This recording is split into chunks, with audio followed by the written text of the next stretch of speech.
Hello and welcome back. Calm Power Program. Life is a journey.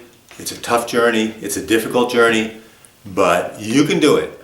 You can make this into a wonderful, fantastic journey. Yes, we have problems and burdens and issues and difficulties and insurmountable, challenges that come up day to day, week to week. Just when it's smooth sailing and we think things are going good, something else gets piled on our plate. Life is a journey. And so much of what we feel inside makes us want to run from our problems, erase our problems, take a pill, take a drink, eat food so that we just forget about our problems and bye-bye, they go away, forget about it, and we're somehow living in a stress-free, totally happy world. Well, that's not necessarily what life is about. Life is a challenge, it's a journey, it's a challenge about growing, about learning, about evolving spiritually, emotionally, socially, in terms of who we are, what we can do. It's about making a contribution to other people.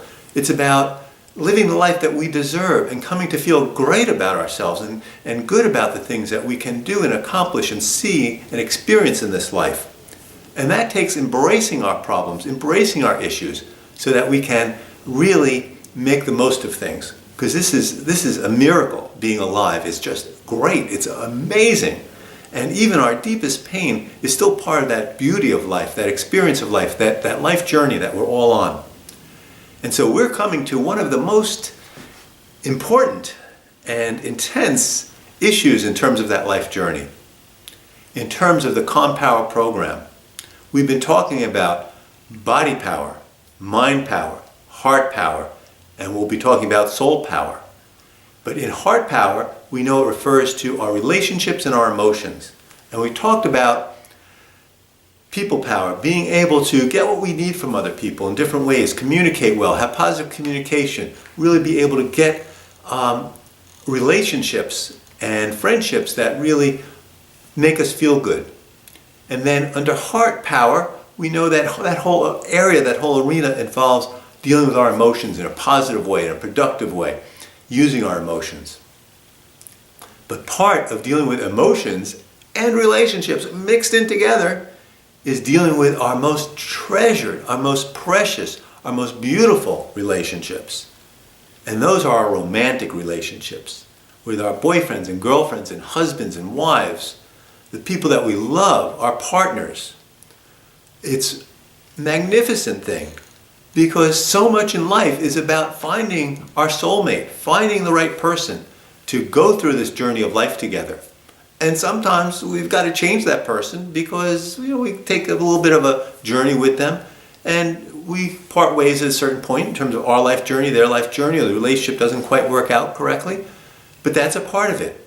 Other times we go on and on with a long-term relationship. But one way or another, we're always trying to get love or in a relationship in which we're trying to get love or we're getting love. Our romance exploits throughout our whole life fill our heads with tremendous power and beauty and desire and times. I mean, think back to when you fell in love the first time, how incredible that was, how amazing that was, the knots in your stomach when you saw that person, how they made you feel, how you felt about yourself. You were finally getting this love and with somebody so beautiful, so wonderful. And maybe you went from relationship to relationship and you saw the people and you fell in love again. And it's so fantastic and it's so positive. But a funny thing happens in relationships. The closer we get to people, the more intense the contact and the demands of being intimate start to be very, very intense in terms of our ability to maintain that love, that connection, that warmth, that intimacy, that support with somebody else. Because I believe in part, what draws us to these wonderful relationships is that they offer us the opportunity and the chance to really heal from some of the long-standing pain and drama and hurt and trauma in our lives. Because with somebody we can finally be open with and intimate with, close to, be with all the time, is there all the time for us, with us, we can finally go, and we can get healing. We can finally try to be loved in the way that we should be loved. And doing that, our hurts and our wounds and our emotions from the past come up.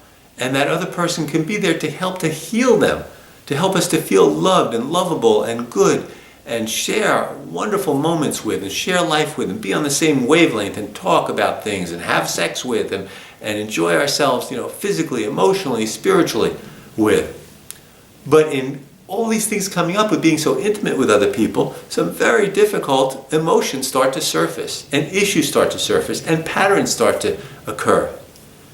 Now, I'm a psychologist, a shrink, and part of my work, I do a lot of couples therapy. And I just love helping people to get away from the negativity that keeps getting in the way of their relationship and really get back to their being a team and they're being able to support each other and feeling good about that relationship and clearing away some of the dust and difficulties that they have. But I've discovered in my work with couples over the years that it takes a few key things to be able to have couples to clear out the negativity.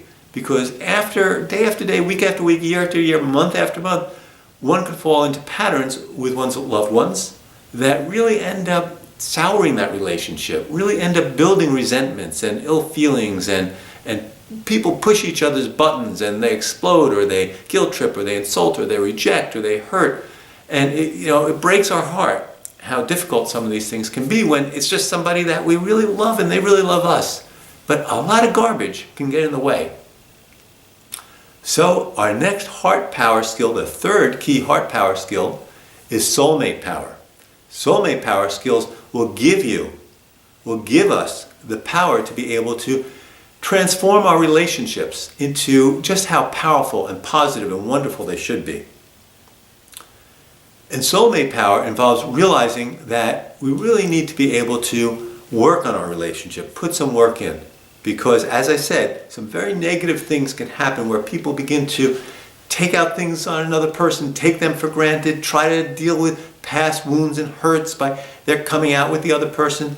So we really need to be able to put a little bit of work in to make sure that we are a team, that you and your partner are really supporting each other and really able to deal with conflict, negativity, argument, difficulties.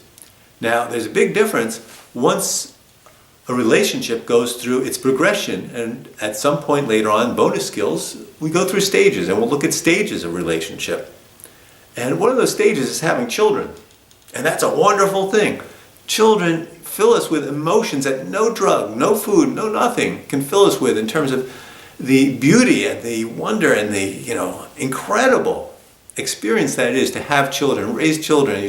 You pour in some milk here and they get bigger and bigger and bigger and they do all these things, and it's amazing that they're transforming every second. And I'm sorry to have to bug you, but if you are a parent, one thing I keep insisting on is that you got to do a lot of videotaping of your child, because a lot of parents feel like, oh, well, I'll always remember what she was like or he was like when he was 1 year of age or 5 years of age or 10 years of age. And then you look at the video years later and say, I can't believe they were ever like that. And more than photographs, videos really help us to preserve the incredible experience of being a parent. But I'm bringing up the issue of parenting right now because that puts a particular strain on our soulmate relationships. Because when we are in love with somebody and we fell in love in the butterfly stomach stage and we kind of went on our adventures and went around the world with this person and finally maybe got married and honeymooned, the connection is like to each other, with each other, right there. All of a sudden when there are children, beautiful, wonderful thing, but all this attention, love, focus goes to the bottom part of the upside down triangle and basically goes toward the children. Well, what happens with this connection up here between mother, father, partner, whoever it might be? It starts to dissolve or get strained, and maybe the parents have different parenting philosophy. Well, we should be this way as a parent, we should be this way as a parent, and there's kind of fighting or argument about that, or who's doing more of the work and more of the responsibility, getting up with the child or changing the diapers or whatnot. All of a sudden this becomes more strained, and even if it's not strained, this becomes more powerful, and this dissolves a little bit. So maintaining and having a good relationship, BC, before children, and AD, after the children, is a very challenging thing for couples.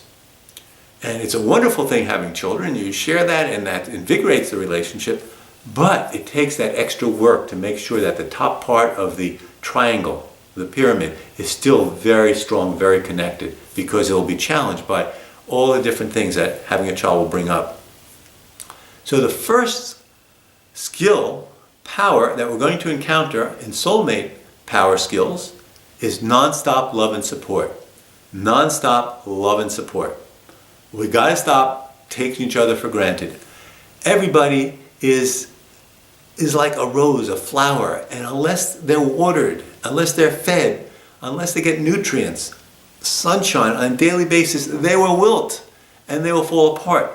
But what happens with couples is that people start to feel resentful. Well, she's not giving me love, and she took out this thing on me, and she's like, she didn't talk to me nicely, and he's like, preoccupied with sports and going to the baseball game, watching baseball on TV, and doing this or doing that, doing his own thing, and being a workaholic, and she doesn't understand me, and people get they put their resentments on the shelf, and they build and build and build and build, and so everybody's waiting for the other person to be loving and caring and supportive after a while. And then a stalemate ensues. First foundation skill here, nonstop love and support. You know the old thing, if you're in showbiz, you may be the parent is in the hospital and they're dying, and you just come from that, and you've got the show to put on Broadway or in the movies. Well, the show must go on. You may have had the worst day of your life at work, and this and that, and all kinds of problems and issues, and you get home, and the last thing you feel like doing is having a happy, loving, caring face and presence for your loved one or your children or whatever it is, but the show must go on. We need to be able to give nonstop love and support no matter how we're feeling. Yes, we need to get support for how we're feeling, ask the other person to give us some comfort, love, understanding, listen to us, bear witness to our pain. But unless we're still giving love and support to the other person, even when they're nasty, even when they're doing things that are difficult, we don't want to reward the nastiness and kind of not deal with it. But if we let that fester and let it build up day after day, week after week, month after month, year after year, we've got a real bad pattern on our hands. We've got a real bad relationship habit going on, whereby basically people are they're both on strike, and it's a stalemate, and I'm not going to give him the care and love that he needs until he starts to show some tenderness and romance and care for me, and I'm not going to give her this, that. Forget about it. You gotta, no matter what your partner's doing, you be the first. You be the big person. You be the person who's going to be loving and caring as much as you can, because that flower is going to wilt without it. And you might feel as though, I've been the only person in this relationship that's been doing the love and the care and everything else and the support. Well, if you're married to a narcissist, that's a whole other subject, and we're going to have to look at that and deal with that. But assuming the other person is a decent person, a loving person, a kind person, or in a good relationship, well, they might have fallen into a pattern of being overwhelmed themselves, being stressed out. Life today is real difficult for everybody. Work today, we're doing the jobs of 2, 3, 4, 5 people compared to 10, 20, 30 years ago. Financial insecurity, people are changing jobs more often, they're unemployed, all kinds of difficulties. We got health problems, we got a lot of things. We got family problems of origin, mother, father, aunt, uncle, sister, brother. So your wife, your husband, your boyfriend, your girlfriend, they're going through hard times. Life has a lot of suffering, a lot of pain, a lot of difficulty in it. So they can't always be like rosy and supportive and caring of you. They are wilting. And unless you pour some love and support on their flower, on their soil, enrich them, they're going to continue to wilt, and you're not going to get anything back. We need to be able to, no matter what's going on with the other person in our own lives, give nonstop love and support. In order to do that, we need to remember the acronym here is BOND. And B stands for Best Soulmate You Can Be. Best soulmate you can be. Be as loving, caring, affectionate. Later on, Soul Power skill number 4 talks about the fact that we all run on different gasoline. And so sometimes we're trying to give the other person what we think is loving and caring, and they're not receiving it. They don't get it. And we say, oh my God, I'm doing all this, I'm showing the love, I'm buying flowers or whatever it is, but it doesn't cut it for the other person because we run on different gasoline. We'll get to that. But for right now, we need to realize that to whatever extent we need to find out what that person needs, what they want, how they feel loved, how they feel cared for, how they feel supported, and be the best soulmate we can be. Talk to them, quality of time, share with them, be a good listener, the best soulmate we can be. O stands for overlook ignore everyday frustrations. Overlook, ignore everyday frustrations. It's so easy to let people press our buttons, let our loved one press our buttons. We need to overlook a lot. We just see them, saying something that is a bit hurtful, rejecting of us, but we don't realize that this poor, husband, wife, boyfriend, girlfriend, they've been through, hell and back today. They're dealing with something, they might not even be aware of it. But yet, inside there's kind of an irritation because something happened at work or they're worried about something, and so they're not doing so good themselves, and so they maybe say something or do something that's like insulting, off-putting. It's like reverberation. Somebody just has a vibe of being a little bit like gruff or annoyed, or then the other person picks up on that and they kind of up the ante and they get a vibe back that's like, well, I'm not going to do this nice, and it kind of creates this whole vicious cycle between couples and with people. But we need to be able to overlook when that other person is really not their caring, loving, wonderful self, and be able to accept that, okay, they're not so wonderful now, so that we don't have to react to that and get into this whole vicious cycle that's going to create a pattern in the relationship that's going to sour things for some time to come. So overlook and ignore everyday frustrations. B-O-N, N for nonstop positive feedback. Nonstop positive feedback. People need to hear good things about them. They need to feel good about themselves. They need to feel special, important. We talked about this in people skills, in people power skills. People need to feel cared about, lovable. They need to feel good about who they are. Non-stop positive feedback is like, oh my God, appreciating the person so much of the time, helping them to feel good about themselves. And finally, D stands for drop all grudges. Drop all grudges. Just drop them. Forget about them. Don't put things on your shelf. When I work with couples in couples therapy, I have them really talk about what do you want, what do I want, what do we want in the present and the future. Because couples can write books that can go on volumes, encyclopedias. So last summer in 1965 and 2 years ago, when the moon was cloudy, you said this and you did that. Couples can bring up all kinds of stuff. Forget about the past. It's relevant for some conversations, for healing certain things. We'll talk about some of that later. But very often it just piles on the resentment and the difficulties and the frustration and the anger, and it just makes things worse.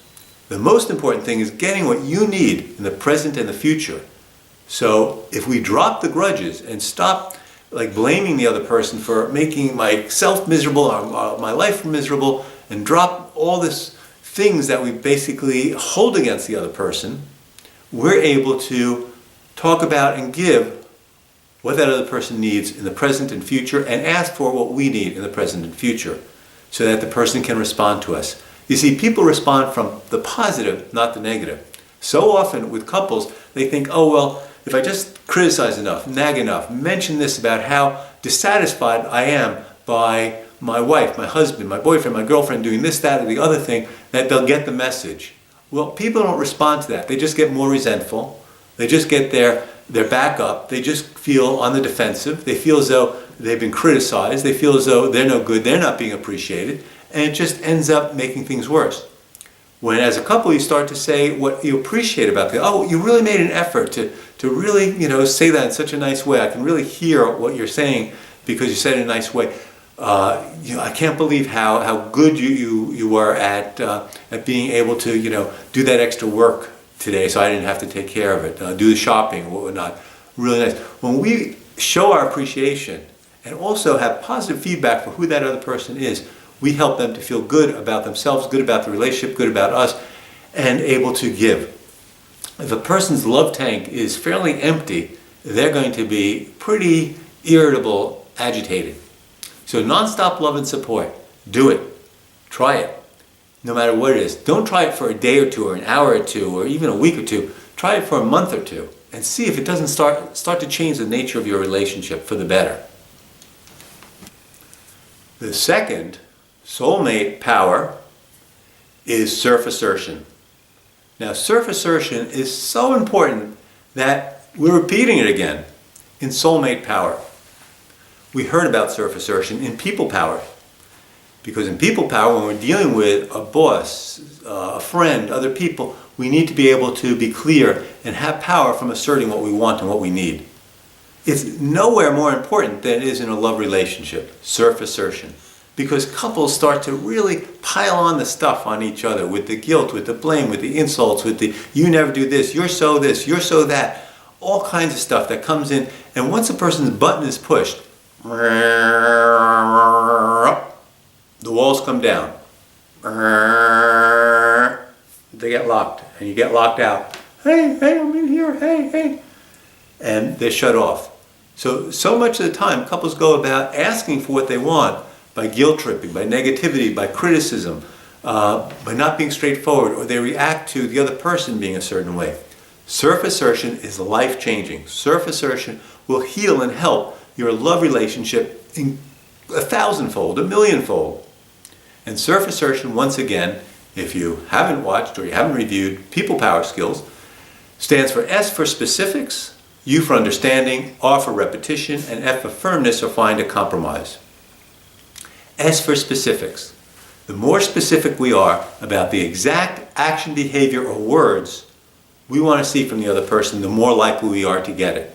Rather than, can't you be good, or be nice, or can't you be supportive? It's much more effective to say to the other person, can't you, I really like it when you say to me, that you really think I did a good job doing this, that, the other. The more specific we are, the better. When we're general, the other person doesn't get it. And if you remember from People Power Skills, I mentioned the make-believe example that when my wife asked me to clean the bathroom, and I march in there, and I clean the whole place up and put the towels away and back on the rack and the toothbrushes back in the holders, and the whole place looks spick and span, clean, nice, ordered, everything. And my wife says, thanks so much, you're great, really appreciate it. And I say, shucks, it's nothing, kind of guy I am. And then a few hours later, kicking, screaming, pots and pans are being thrown, this place is filthy, it's disgusting, it's dirty. And I say, well, I look clean to me. And again, make-believe example of a word that we think is rather specific, can you clean the bathroom, could have a different meaning to a man than a woman, a guy than a gal, a man or a woman, to myself or my wife. But if she said, honey, darling, could you take some Comet, soft scrub, don't want to scratch the porcelain, clean out the sink, clean out the tub, mop the floors, I know exactly what she wants. The more specific we are, the more likely we are to get what we want from the other person. You, show your understanding. Again, the martial art of Aikido, and a lot of martial arts, shows us that we get power by yielding, by going with the other person, rather than face to face and getting into a stalemate, a conflict, explosion, destruction. So when we are able to join with the other person, we're able to get power because we are able to go with their momentum, their energy. When we show our understanding of what the other person is thinking or feeling, we are able to get them on our side. I feel it's like a primary motivation for people to feel and be understood. Primary motivation. That basically, almost more important than getting what they want, people need to feel as though, I'm frustrated, I'm angry, I'm hurt by this. And they won't give up until they feel that. So very often when couples get into these arguments, they're fighting with each other to do this or that. He doesn't understand that. I need to, do this other stuff, and that, he never takes out the garden. I do all the work, and she doesn't understand that I have to, these deadlines I have to take care of. No one feels understood. Until someone feels understood, you can convince them till the cows come home, and they're not going to budge because they really need to feel understood. Primary motivation. And I think ultimately, a deeper sense, we need our love partners, our soulmates, to understand the pain we're carrying from our childhood. And until that's really understood and accepted, then it's going to be hard for the relationship to really be intimate and really be supportive, because that other person is maybe into repeating patterns from our childhood, feeling resentment, feeling anger, feeling hurt, feeling rejection, feeling victimized, all kinds of things. And this comes up in these minor arguments. These are the things that are hiding behind the corners, in the dark alleys of these minor arguments, that in certain ways we're kind of repeating some primary feelings that we felt. So SURF, you, understanding, when we show our understanding of what the other person is thinking and feeling or wanting, all of a sudden it's relieving. They're like, oh my God, I feel understood. I can compromise, I can hear the other person now, I can move on. So showing our understanding helps that other person to heal in terms of getting out some things that might be long-standing, in terms of feelings that they felt for a long time about other people, about people they're close to, that maybe occurred in their childhood. Or it could just be that they need to feel understood about what's going on in the relationship, what's happening. S-U-R, R for repetition. Your parents believe, like my parents believe, or believe, like you believe and I believe. I should only have to say something once, one time. I should only have to say something once. But what happens when we believe that is that when I have to say something twice, I already said this, I asked you this, how many times I have to tell you? Why can't you listen to me? You never listen to me. If we can change S-U-R-F, change, I should only have to say something once, to I should only have to say something 3 to 5 times. That gives us power.